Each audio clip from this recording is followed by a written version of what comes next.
Hey folks, it's been a little while. Yeah, I'm trying something new here.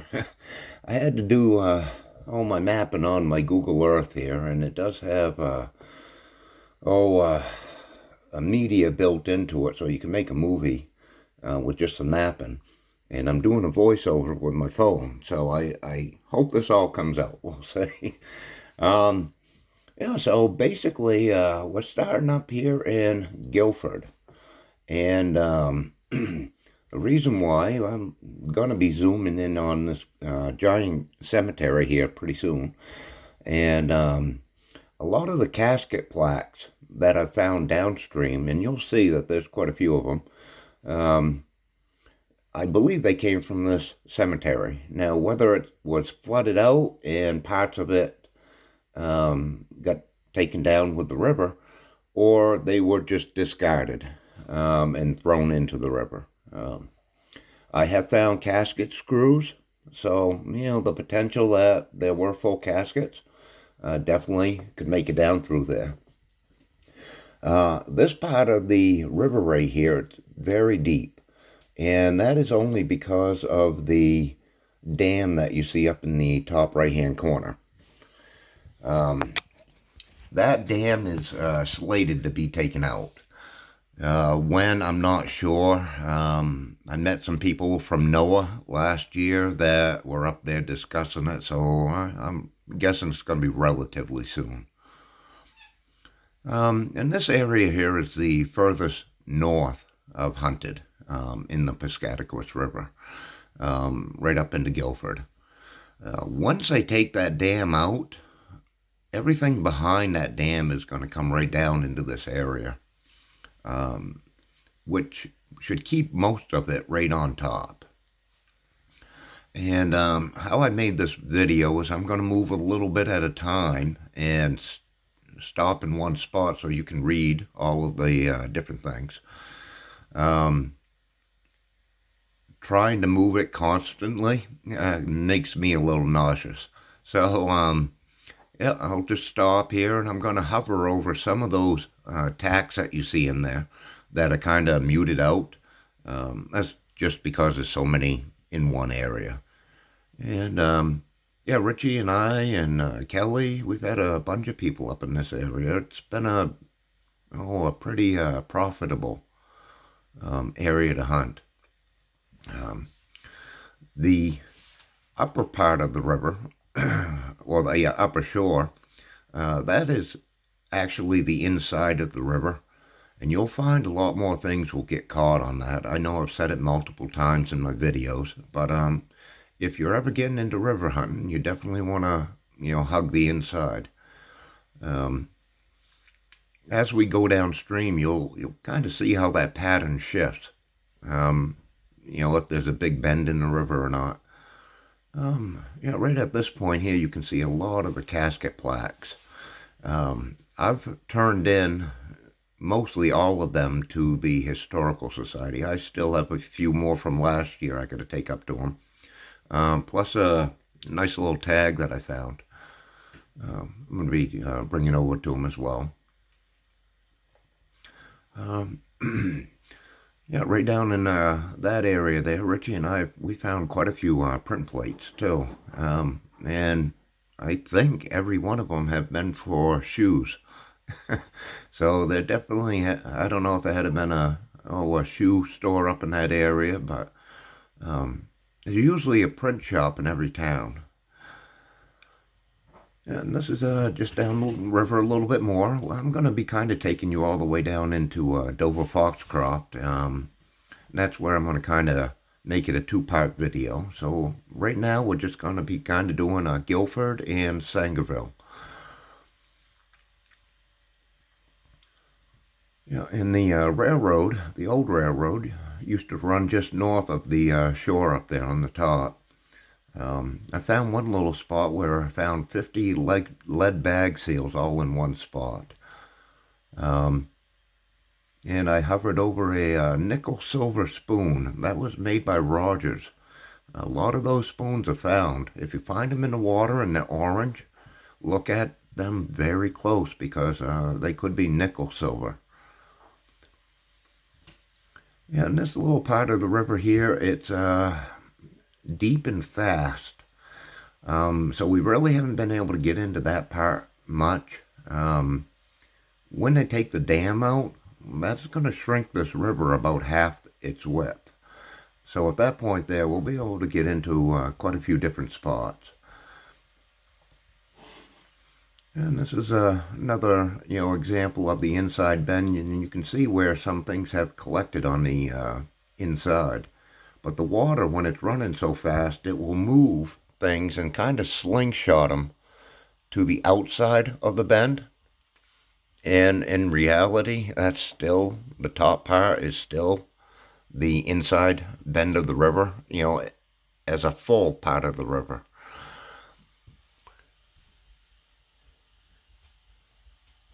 And I'm just kind of highlighting some different things. A lot of history been found in this river so far.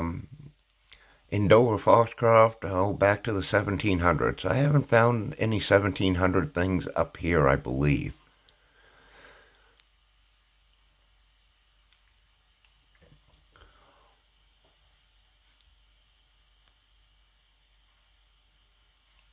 Down along this edge, this bottom edge that you're seeing where a bunch of things are lined up, there used to be what I believe was an old dump on that property, town dump. And it belongs to the water district now, and they won't let me on that property. So I hunt right down along the shore. Over time, that whole banking is slowly moving things through and, releasing it into the river. I just highlighted a nice little spot there where it says R silver bullet. That was found by Richie, and it was a authentic silver bullet, which was pretty cool.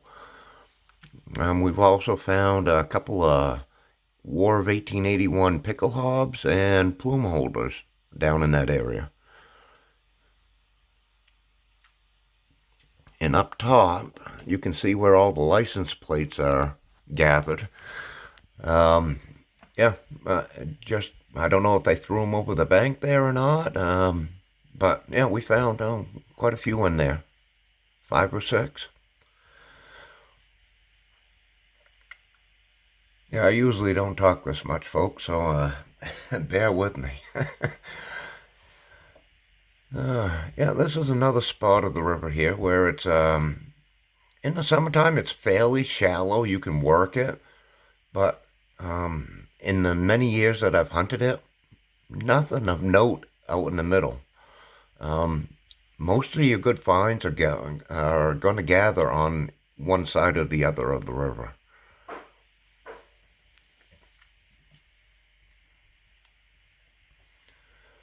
And same with down through here. There's a lot of ledges and there's a big deep trough, which I can imagine there's a lot of things that are in there.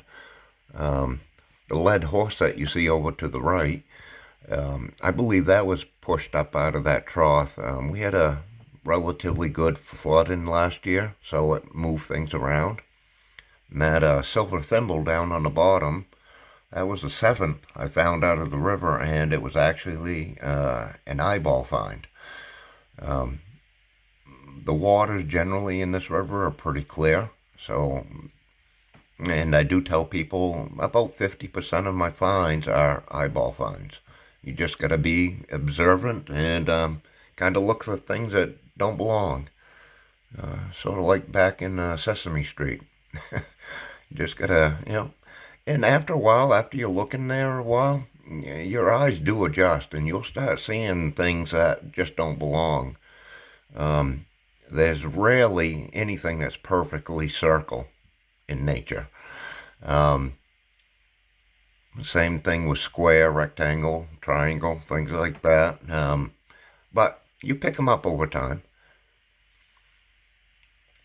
And as you can see, as we're coming down from town, from where the bridge and the dams are, and that's where I tell most people to hunt, that's where you're going to find the majority of your stuff. As you go downstream, you're going to see that things start to peter out. And I've spent many hours down in this section, and those are pretty much the most notable things.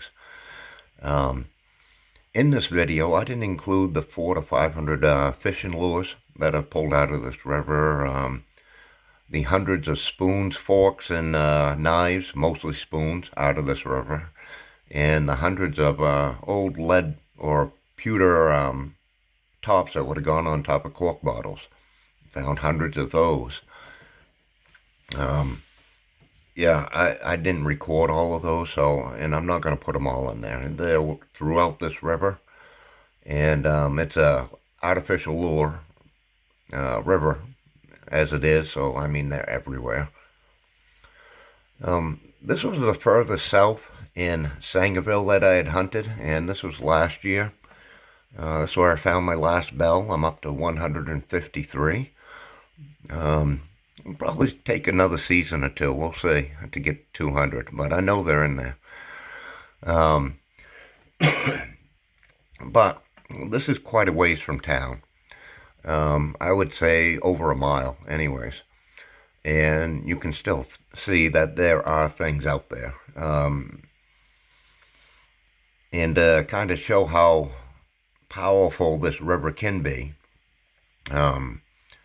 the last two major floods, one was a couple years ago and the river rose to 19 feet. And in 1987, when we had the floods there, this river rose to 22 feet. And I'm going to be zooming in on this covered bridge right now, Lowe's covered bridge. This was actually picked off or pushed off in its foundations. And I'm going to kind of zoom out so it doesn't take as long to get to Dover. But it's going to float pretty much down this entire river until it gets into town.